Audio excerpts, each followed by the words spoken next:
পশ্চিমবঙ্গ সরকারের যুব কল্যাণ দপ্তর ও ক্রীড়া দপ্তরের উদ্যোগে ধূপগুড়ি পৌরসভার ব্যবস্থাপনায় রাখি বন্ধন উৎসব উপলক্ষে সংস্কৃতি দিবস উদযাপন হলো ধূপগুড়িতে। সোমবার ধূপগুড়ি শহরের মায়ের স্থান মোড়ে অনুষ্ঠানের আয়োজন করা হয়েছিল। প্রতি বছরের রাখি বন্ধন উৎসবের দিন পশ্চিমবঙ্গ সরকারের তরফে সংস্কৃতি দিবস উদযাপন করা হয়। এদিন অনুষ্ঠানে উপস্থিত সকলের হাতে একে অপরে রাখি পরিয়ে দেন। রাখি বন্ধন উৎসব একটি ভ্রাতৃত্ব বন্ধনের উৎসব। জাতি, ধর্ম, বর্ণ নির্বিশেষে সকলেই এই উৎসবে মেতে ওঠে। এদিন রাখি বন্ধনের পাশাপাশি ছাত্রছাত্রীরা গান গেয়ে উৎসবকে মুখরিত করে তোলে।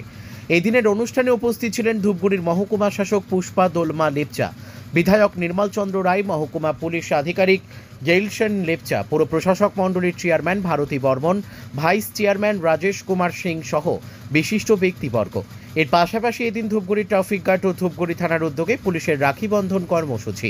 ধূপগুড়ি চৌপথি এলাকায় সাধারণ পথ চলতি সাধারণ মানুষ থেকে শুরু করে গাড়ির চালকদের রাখি পরিয়ে দেওয়া হলো। সেই সঙ্গে বার্তা দেওয়া হলো সেভ ড্রাইভ সেভ লাইফের।